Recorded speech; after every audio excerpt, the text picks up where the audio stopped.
Welcome to the weekly conversation with Ashok Malik. In the morning, when decided to come and shoot this week's episode, we thought we'll talk about PMO or maybe Varun Gandhi's sting by Tehelka. But so happened in the morning, Srishant, along with two other cricketers from Rajasthan Royals, from Rajasthan Royals, has been arrested on charges of spot fixing. And then in the morning, Ashok also happens to tweet a very interesting article he had written a few months back. Actually, 2 years back. 2 years back. Anniversary of the match fixing. Okay, yeah, on spot fixing, a fascinating account of the betting world of sports betting world, primarily in India and abroad. Ashok, to begin with, this was expected sooner or later? Well, a sporting scandal of this nature is never expected, and one can never look forward to it. But there is corrupt betting and there is fixing of some nature in sport. It's true for soccer. It's true for basketball. We've seen scandals in other countries in recent years as well. The nature of T20 cricket, not specifically the IPL, but T20 cricket, because it's a shorter format of the game, makes it more susceptible and more vulnerable to betting, to dirty betting, okay. Not legal betting. Legal betting is fine. Okay. To dirty betting and fixing. You have to understand why. To put it in a very simple and simplistic terms, if a team is chasing 200 or 250 in the fourth innings of a test match and has 1.5 days to score that, to reach the score, and a batsman plays out two maiden overs in a row, or one maiden over in a row, it makes no real difference to the eventual outcome or even to the odds being offered on his team's victory or defeat. But if the 15th over of a 20-over IPL game with a team chasing 130 to win or whatever, 150 to win, is a maiden, if a batsman plays out a maiden over deliberately, it could change the outcome of the game. More than that, it could dramatically change the odds that were available at the beginning of that 14th over or 15th over, and that are available at the end of that over. And if someone who is betting continuously and furiously has prior information that the odds will change between the beginning of the over and the end of the over, and there will be an event in this over, which means no runs will be scored, that he can predict and bet on, or a bet on the basis of, then people could make lots of money. Sure.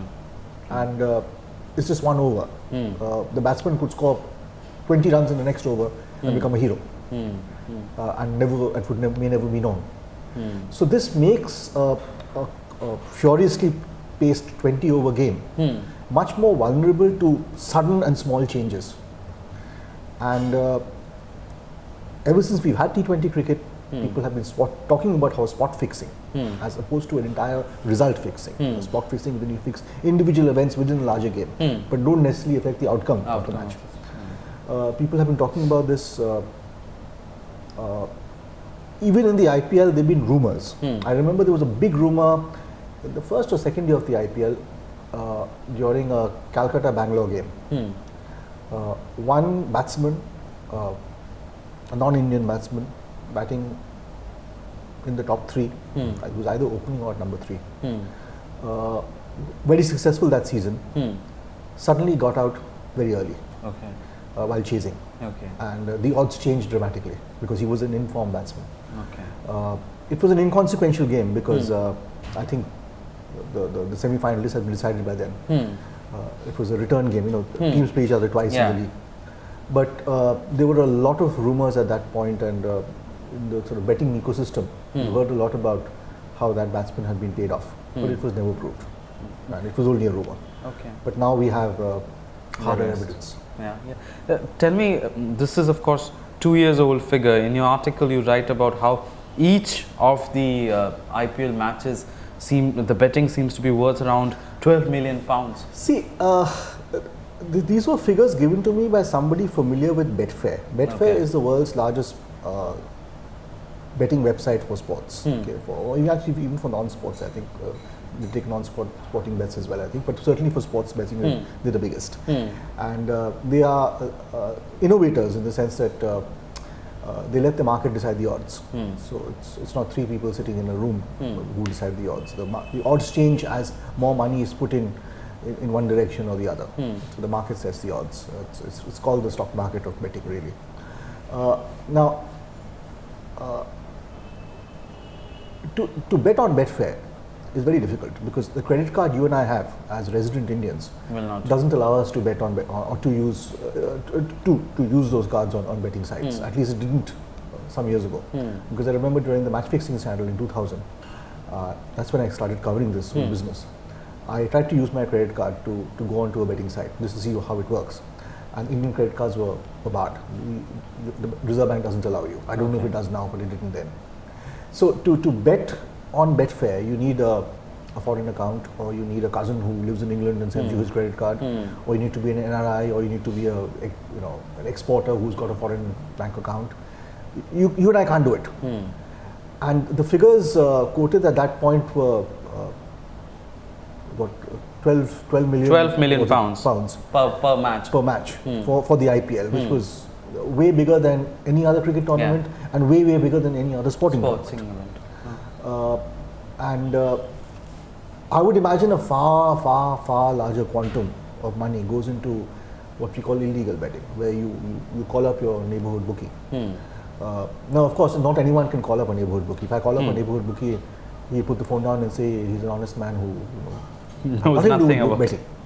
But if you are part of the circle, and if you're introduced to the circle as a trusted person by someone who's already in the circle, you can be part of a very incestuous and determined network. Okay. Because within their circles, bookies don't cheat each other. It's a fascinating thing. They tend not to. You speak about the honesty and the... Within their circles, they are honest. Okay. And you better be honest in paying up as well. Okay. If you lose money. So, because things can get messy if you don't. Messy, okay. But if you adhere to the rules of the game, as it were, then it's.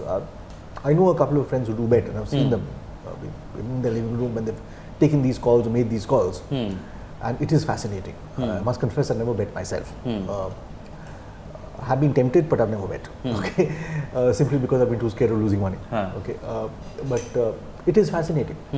Look, we are a country that bets on everything from the amount of rain that falls in a day to a cricket match to a football game. Our epics have been about betting.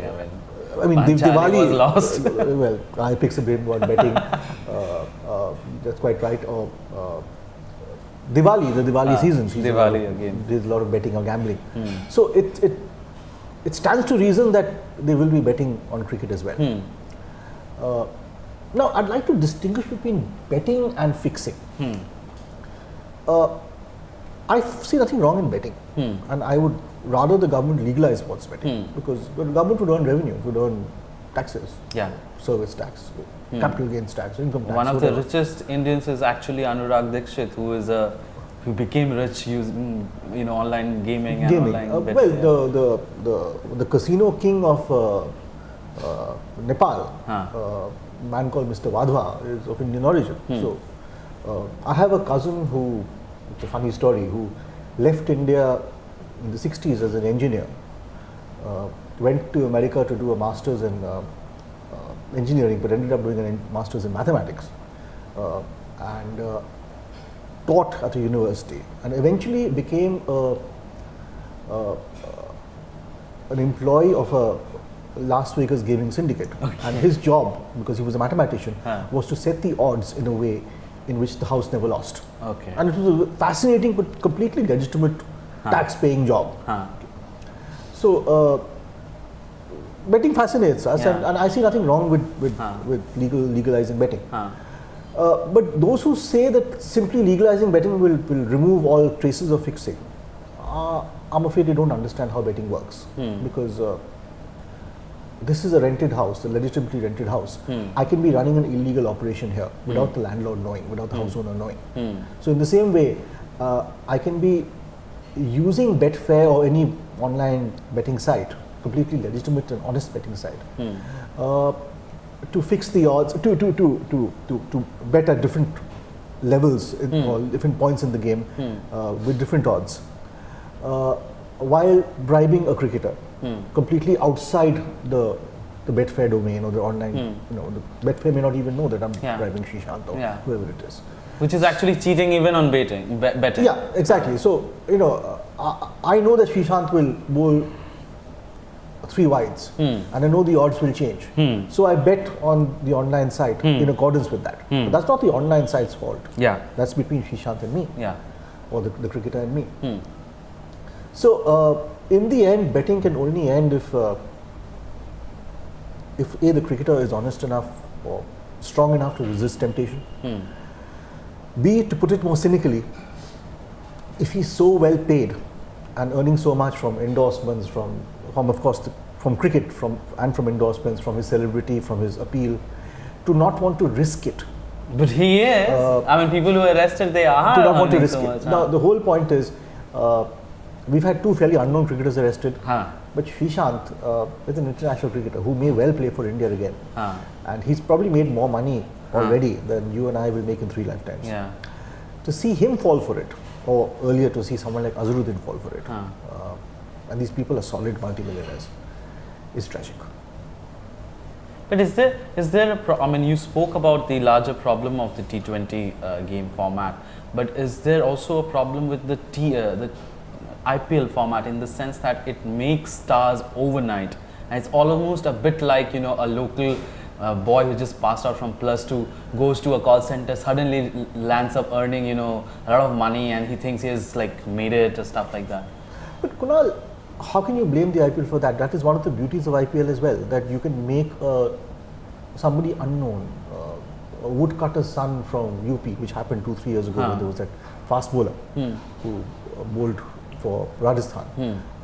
Completely unknown people from the countryside, from small towns. Look at Ravindra Jadeja, who's a IPL and now an Indian star. His father is a very ordinary person. I understand he worked as a watchman.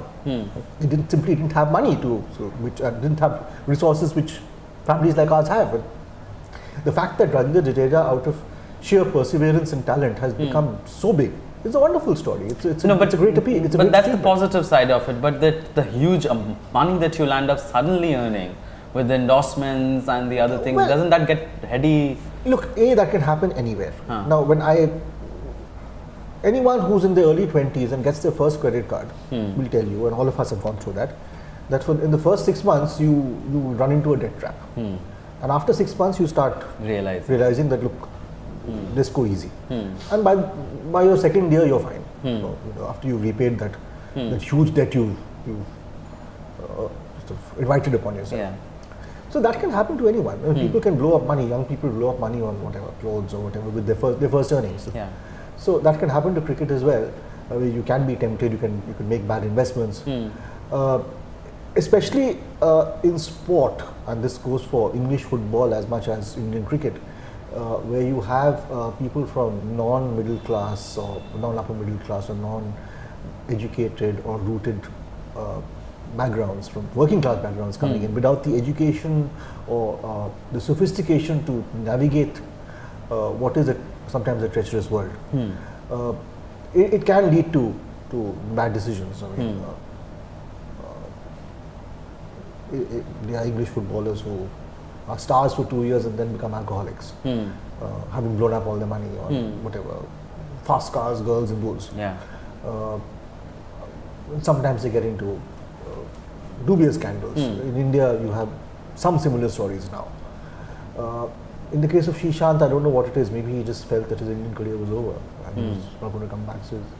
And he just tempted that one day. But it is unfortunate. It is sad. It's ridiculous to blame the IPL and to blame cricket, because frankly this can happen. A dishonest person can take advantage of any system, whether it's a T20 game or a 50-over game. Though the T20 game is such that the incentive for the corrupt bookie to fix one over or one short phase of the game, 3 overs or 1 over, is much more and can be much more lucrative. So in that sense, T20 is more vulnerable to corrupt fixing, corrupt betting and spot fixing. But As I said, in the end, it boils down to the cricketer. To the individual. Yeah. Thanks a lot for talking to us, Not at all. and thanks for watching.